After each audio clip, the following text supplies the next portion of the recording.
Што расказаў Лукашенко пра свайго патэнцыйнага пераемніка? Чаму ён замарозіў сваіх прапагандыстаў і дзе знайшліся рэчы Міколы Статкевіча? Вітаем, сябры! Гэта наша Ніва, і зараз мы ўсё вам раскажам.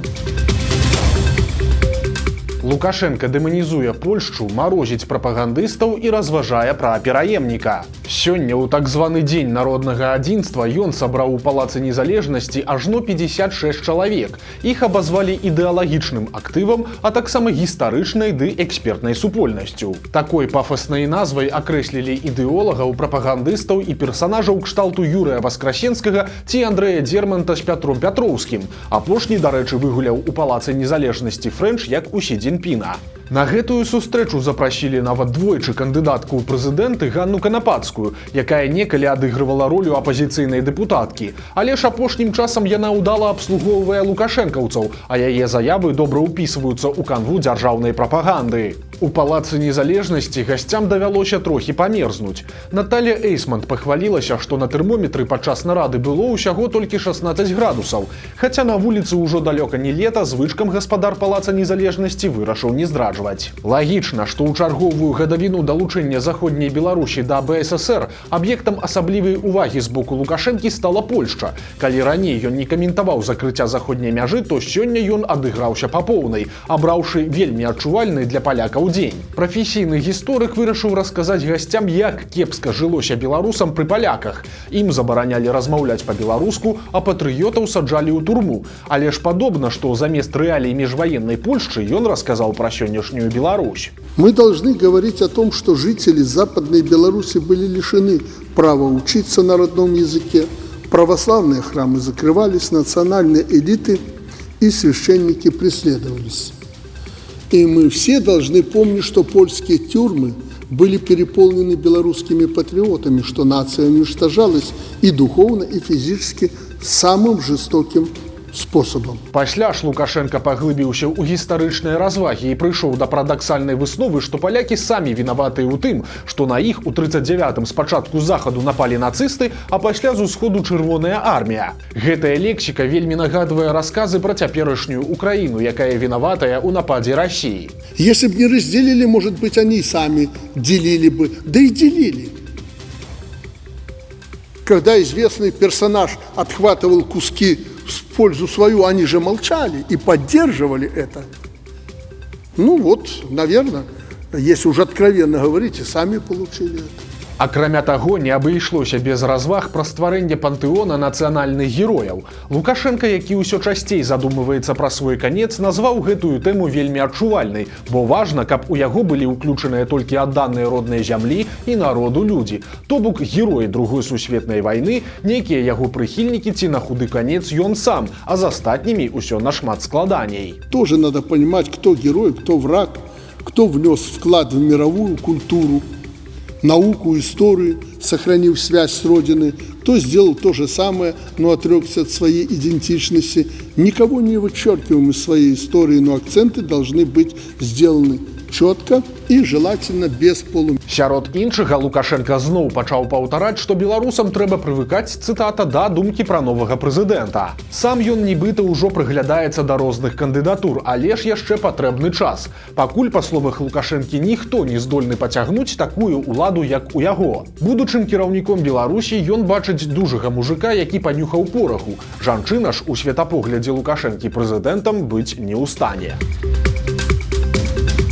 Пачаўся суд над былым міністрам сельскай гаспадаркі і гендырэктарам бабулінай крынкі. Праз 2 гады пасля першых затрыманняў у мінскім гарадскім судзе стартаваў разгляд гучнай малочнай справы. Першапачаткова, паводле інфармацыі КДБ, у ёй было 26 падазраваных, але ж на лаве падсудных у выніку апынуліся 18 чалавек. Іх абвінавачваюць па 12 крымінальных артыкулах, сярод якіх атрыманне і дача хабару, перавышэнне і злоўжыванне ўладай, а таксама махлярства.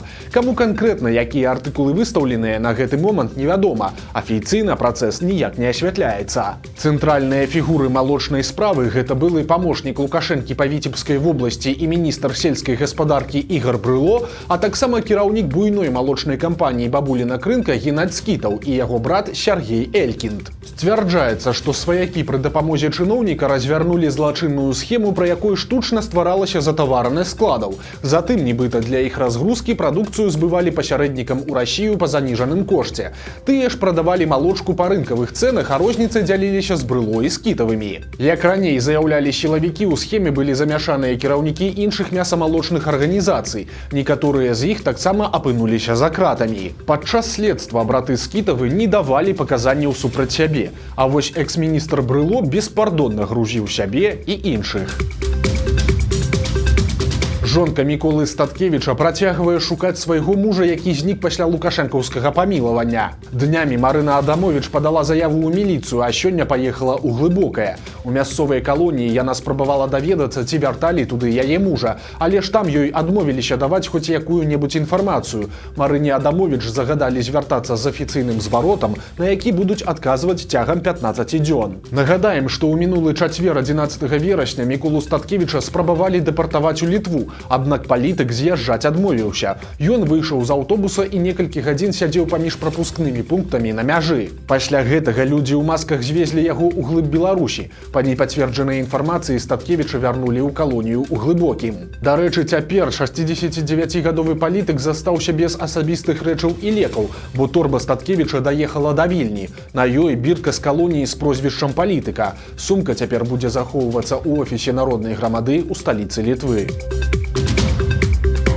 Літва абвінаваціла Беларусь у запуску ударнага дрона. Выданне Дэлфі апублікавала матэрыял, у якім сцвярджаецца, што дрон Гербера, які 28 ліпеня упаў на палігоне непадалёк ад горада Юнава, быў запушчаны з тэрыторыі Беларусі. Унутры беспілотніка знайшлі выбуховую прыладу, бартавы камп'ютар і як мінімум адну сім-карту. Крыніцы Дэлфі заявілі, што гэта была мэтанакіраваная аперацыя, мэтай якой была праверка магчымасцей літоўскай супрацьпаветранай абароны, а таксама стварэнне псіхалагічнага эфекту. Бо Гербера спакойна праляцела над усёй Вільняй на вышыні, на якой яе не заўважылі радары. Літоўскія ўлады адрэагавалі на інфармацыю Дэлфі і яе абверглі. Прэзідэнт Гітанас Наўседа заявіў, што па яго звестках беспілотнік, што ўпаў у Літве, быў запушчаны з тэрыторыі Расіі. Ён ляцеў ва ўкраіну, але быў збіты з курсу і ў выніку праз Беларусь заляцеў у балтыйскую краіну. У цэнтры кіравання крызісамі заклікалі медыя не ўводзіць грамадства ў зман інфармацыі ад ананімных крыніц.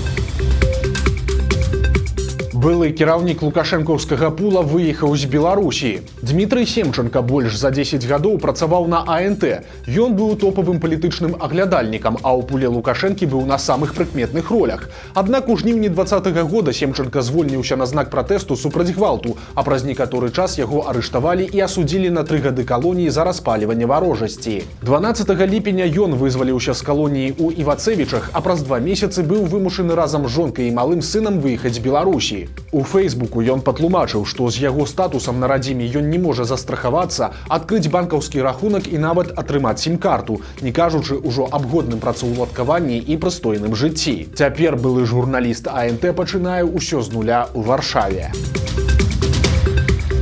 Мінчук знайшоў на вуліцы таблетку, выпіў яе, а пасля гэтага прачнуўся напаўаголеным у парку пасля кашмарных галюцынацый. Гэтая гісторыя здарылася яшчэ ў снежні мінулага года, але ж яе падрабязнасці сталі вядомыя толькі цяпер. Пасярод ночы жыхару аднаго з дамоў на вуліцы Славінскага ў Мінску пазванілі інспектары ДАІ, якія паведамілі, што нехта пабіў яго машыну. Камеры відэаназірання паказалі дзіўную карціну. У аўто з разбегу галавой урэзаўся сусед аўтамабіліста, прычым у гэты момант мужчына быў у майцы і трусах. Міліцыянтам ён расказаў, што напярэдадні каля дома знайшоў скрутак і забраў яго сабе. Унутры была таблетка, якую мужчына распусціў у кубку вады і выпіў. Пасля гэтага ў яго пачаліся кашмарныя галюцынацыі. Яму здавалася, што кватэра ахопленая агнём. Ратуючыся ад уяўнага пажару, ён выскачыў на вуліцу і стаў крычаць, каб хтосьці выклікаў ратавальнікаў і міліцыю. Але як і чаму ён пабіў чужую машыну, мужчына не памятае. Ачомаўся ён толькі ў парку ляжачым на зямлі. Акрываўленага мужчыну заўважыў міліцэйскі нарад і выклікаў хуткую дапамогу.